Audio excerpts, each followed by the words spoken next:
જય શીતળામાં મિત્રો આજની આ વાર્તાને ક્યારે પણ અધૂરી ના છોડશો અને તેને સાચા મનથી સાંભળજો વહાલા મિત્રો। શીતળા સાતમ શ્રાવણ વદ સાતમના દિવસે મનાવાય છે અને માં શીતળાનું વ્રત પણ આ દિવસે જ કરવામાં આવે છે। વહાલા મિત્રો, આ વ્રત કરનારે સવારે વહેલા ઉઠી ઠંડા પાણીએ સ્નાન કરવું જોઈએ અને આ દિવસે ટાઢું એટલે કે ઠંડો ખોરાક જ ખાવો જોઈએ। મિત્રો, ધાર્મિક માન્યતા અનુસાર આ દિવસે ચૂલો સળગાવવો જોઈએ નહીં, તેમજ આ દિવસે વ્રત કરનાર વ્યક્તિએ દિવસમાં એકવાર શીતળા માતાની વાર્તા અવશ્ય સાંભળવી જોઈએ। તો મિત્રો, આપ સૌનો કિંમતી સમય બગાડ્યા વિના શરૂ કરીએ છીએ આજની આ માતા શીતળા સાતમની ખૂબ જ પવિત્ર વાર્તા। તો વહાલા મિત્રો, એક ઘરમાં બે વહુ હતી અને રાંધણનો દાડો આવ્યો। નાની વહુને રાંધવા બેસાડી। નાની વહુ મધરાત સુધી રાંધીને થાકી ગઈ એટલામાં છોકરો રડ્યો અને એ ધવડાવવા બેસી ગઈ। નાની વહુ આખા દાડાની થાકેલી અને મોડે રાત સુધી જાગેલી એટલે નાની વહુને ઊંઘના જોકા આવવા લાગ્યા। ત્યારે નાની વહુ છોકરાને ધવડાવતી સૂઈ ગઈ અને ચૂલો સળગતો રહી ગયો। મધરાત પછી શીતળામાં ફરવા નીકળ્યા। ફરતા શીતળામાં નાની વહુના ઘરમાં આવીને ચૂલામાં આરોટ્યા। જ્યારે શીતળામાં નાની વહુના ઘરમાં આવીને તેમના ચૂલામાં આરોટી રહ્યા હતા ત્યારે ચૂલો તો ગરમ હતો, તેથી શીતળામાં આખા શરીરે દાજી ગયા। શીતળામાં એ નાની વહુને ક્રોધિત થઈને શ્રાપ આપ્યો કે જેવું મારું શરીર બળ્યું એવું તારું પેટ બળજો। હવે આ બાજુ જ્યારે નાની વહુ વહેલી ઉઠીને ચૂલા સામું જોવે છે તો ચૂલો સળગતો હતો, બીજી બાજુ જ્યારે તે કામ કરતી હતી અને મધરાત થઈ ગઈ હતી ત્યારે તે તેના છોકરાને ધાવણ ધ્વરાવવા બેઠી હતી અને તેમની તેમજ તે થાકી પાકી સૂઈ ગઈ હતી। ત્યાર પછી તે ઘોડિયામાં સુવડાવેલા તેના છોકરાને જોવા જાય છે અને ઘોડિયામાં જઈને જુએ છે તો તેનો છોકરો દાઝેલી અવસ્થામાં ભરતું થઈને પડ્યો હતો, તેનું આખું શરીર બળી ગયું હતું।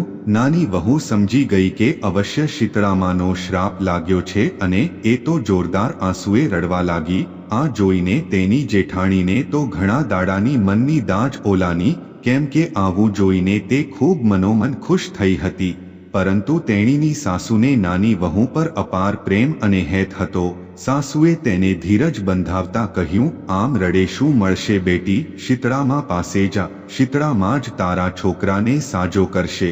ત્યારે સાસુની વાત સાંભળીને નાની વહુ છોકરો ટોપલામાં લઈને ચાલી નીકળી અને રસ્તામાં ચાલતા આગળ એક તલાવડી આવી।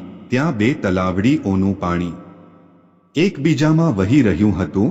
બંનેઉ તલાવડી ભરેલી પણ ચકલોય પાણી બોરતો નહીં, એટલે કે કોઈ પણ જીવ પાણીને પીતા નહોતા। ત્યારે નાની વહુને જોઈને તલાવડી બોલી કે હે બહેન, તું ક્યાં જાય છે? ત્યારે નાની વહુ કહે છે કે મને શીતળામાનો શ્રાપ લાગ્યો છે અને મારો છોકરો મૃત અવસ્થામાં છે, હું શીતળામા પાસે શ્રાપનો નિવારણ કરવા જાવ છું।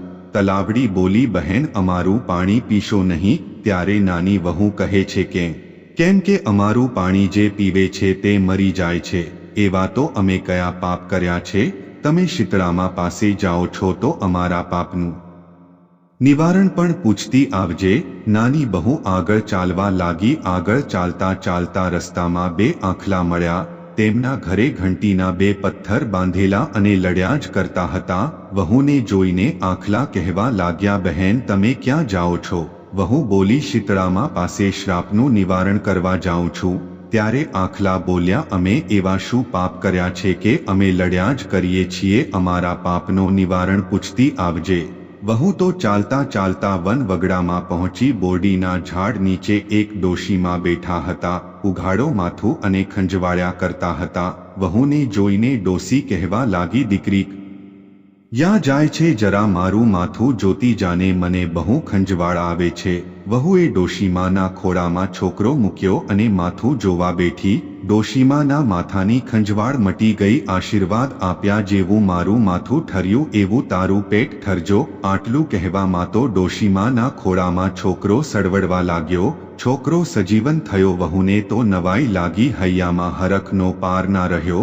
છોકરાને જટ લઈને ખોળામાં વાલ કરવા લાગી। વહુએ ડોશીમાને પગે લાગી। એ સમજી ગઈ કે આજ શીતળામા છે। વહુ કહેવા લાગી, માં તમારા આશીર્વાદથી જ મારો દીકરો જીવતો થયો, શીતળામાં મારું પેટ તમે જ ઠાર્યું. પછી વહુએ શીતળા માતાને પૂછ્યું, મને આવતા વાતમાં 2 તલાવડીઓ મળી, પાણીથી છલોછલ ભરેલું છે, પણ તેમનું પાણી કોઈ પીતું નથી, એવા એમના કયા પાપ હશે? શીતળામાં બોલ્યા, ગયા ભવમાં બંને શોક હતી, ઘરમાં રોજ કચેવ કરતી, કોઈને છાશ શાક આપે નહીં, અને આપે તોય પાણી નાખીને આપે, એ આપે તેઓનું પાણી કોઈ પીતું નથી, તું એમનું પાણી પીજે એટલે એમના પાપ દૂર થશે. વહુએ શીતળા માને પૂછ્યું, રસ્તામાં 2 આખલા મળ્યા, તેમના ગળે ઘંટીના 2 પૈડા બાંધેલા હતા, તેઓ નિત્ય લડ્યા કરે છે, પણ તેમને કોઈ હોડાવતો નથી, એવા એમના કયા પાપ હશે? શીતળામાં બોલ્યા, ગયે ભવે એ બંને દેરાણી જેઠાણી હતા, કોઈને દળવા ખાંડવા દેતા ન હતા, એ પાપે એમના ઘરે ઘંટીના પડ છે, દીકરી તું એ પડ છોડી દેજે, તેમના પાપ ટળી જશે. વહુ તો શીતળામાના આશીર્વાદ લઈને છોકરાને રમાડતી રમાડતી ઘરે જવા નીકળી. જતા જતા રસ્તામાં પેલા આખલા મળ્યા, તેમને શીતળામાની વાત કરી અને ગળામાંથી 2 પડ છોડ્યા, બંને આખલા લડતા બંધ થયા. આગળ જતા 2 તલાવડીઓ આવી, વહુએ શીતળામાની વાત તલાવડીને કરી અને પાણી પીધું. તલાવડી પશુ અને પંખીઓથી ભરાઈ ગઈ, બધા જ તેમનું પાણી પીવા લાગ્યા.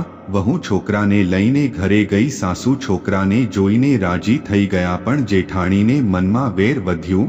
બીજા વર્ષે રાંધણ છઠ આવી, જેઠાણીને થયું હું પણ એના જેવું જ કરું, એને રાત્રે ચૂલો સળગતો રાખ્યો અને સૂઈ ગઈ. રાત્રે શીતળામાં આવ્યા અને ચૂલામાં આરોટ્યા, એમનું તો આખું શરીર દાજી ગયો. એમને શ્રાપ આપ્યો, જેવું મારું શરીર બળ્યું તેવું તારું પેટ બળજો. બીજા દિવસ જેઠાની ઘોડિયામાં જુએ છે તો છોકરો મરી ગયેલો હતો. શીતળામાનો શોખ લાગ્યો, દેરાણીની પેઠે એ પણ ચાલી, છોકરાને ટોપલામાં મૂકીને શીતળામા પાસે ચાલતા ચાલતા રસ્તામાં 2 તલાવડી આવી. તલાવડીઓ પૂછ્યું, બહેન બહેન ક્યાં જાય છે? શીતળામા પાસે અમારો સંદેશો લેતી જાને. જેઠાણી તો પારકી વેલ પોલાણી ગણી ગુસ્સામાં બોલી, હું કંઈ તમારા જેવી નવરી નથી, મારે તો છોકરો મરી ગયો છે. આગળ જાય છે ત્યાં રસ્તામાં 2 બળદ મળે છે. જેઠાણીને જોઈને બળદ પૂછે છે, બહેન બહેન ક્યાં જાય છે? જેઠાણી કહે છે, હું શીતળામા પાસે જાવ છું. બળદ કહે, બહેન મારો એક સંદેશો લેતી જા. ત્યાં પણ જેઠાણીએ એ જ કર્યું, ગુસ્સામાં બોલી અને ત્યાંથી આગળ ચાલવા લાગી. પછી જેઠાણી ચાલતા ચાલતા હન વગડામાં પહોંચી. ત્યાં બોરડીના ઝાડ પાસે શીતળામા પોશીનું રૂપ લઈને બેઠા હતા. જેઠાણીને જોઈને ડોશીમાં બોલ્યા, દીકરી ક્યાં જાય છે? જેઠાણી કહે, શીતળામા પાસે. ડોશીમાં બોલ્યા, માથામાં ખંજવાળ આવે છે, જરાક મારું માથું જોતી જાને. ત્યારે હંકા મારતી જેઠાણી કહે છે કે હું કંઈ તારા જેવી નવરી નથી, મારે તો છોકરો મરી ગયો છે. અને આમ કહીને ચાલવા લાગે. આખો દિવસ ચાલી ચાલીને વન વગડાના ઝાડ ગણી નાખ્યા, પણ ક્યાંય ચિતડામાં ન મળ્યા. છોકરાનું મૃત શરીર લઈને માથું ખૂટતી ખૂટતી ઘરે આવી. મિત્રો, તેથી જ શીતળા સાતમના દિવસે ખાસ કરીને મહિલાઓએ ઠંડા પાણીએ સ્નાન કરવું જોઈએ અને ઠંડો ખોરાક ખાવો જોઈએ. શીતળા સાતમ પૂજા વિધિ: એક સ્વચ્છ ચોકી પર કપડું પાથરીને દેવી શીતળાની મૂર્તિ સ્થાપિત કરો. પૂજા માટે માટીની મૂર્તિ બનાવી શકો છો. તેમની વિધિવિધાનથી પૂજા કરો અને શણગાર અર્પિત કરો. હવે શીતળા માતાને ઠંડા ભોજનનો ભોગ ધરાવો. માતાજીને કુલે તથા શ્રીફળ વધેરી અર્પણ કરવું. માતાજીને આપણા ઘરમાં શીતળતા રાખી ઘરના સભ્યોને કોઈ બીમારી ન થાય એવી પ્રાર્થના કરવી. પછી બીજા દિવસે માટીની બનાવેલી માતાજીની મૂર્તિને પવિત્ર નદીમાં અથવા તળાવમાં વિસર્જન કરવું. બોલો જય શીતળા માતાની જય. મિત્રો, આ વાર્તા અહીં સમાપ્ત કરીએ છીએ. તો વહાલા મિત્રો, તમને વાર્તા પસંદ આવી હોય તો વિડીયોને લાઇક, ચેનલને સબસ્ક્રાઇબ કરીને કમેન્ટ બોક્સમાં જય માં શીતળામાં ચોક્કસ લખજો. માં શીતળામાં તમારું ભલું કરે એવી માતાજીને હું પ્રાર્થના કરું છું. હે દેવી માં શીતળામાં જેવા દેરાણીને ફર્યા એવા અમને ફરજો. બોલો શીતળા માતાજીની જય. જય માં કુળદેવી માની જય. મારા વહાલા ભક્તો તેમજ સાંભળનાર અને વિડીયોને દેખનાર દરેક ભક્ત જનોની ઇષ્ટ દેવી દેવતાઓની જય.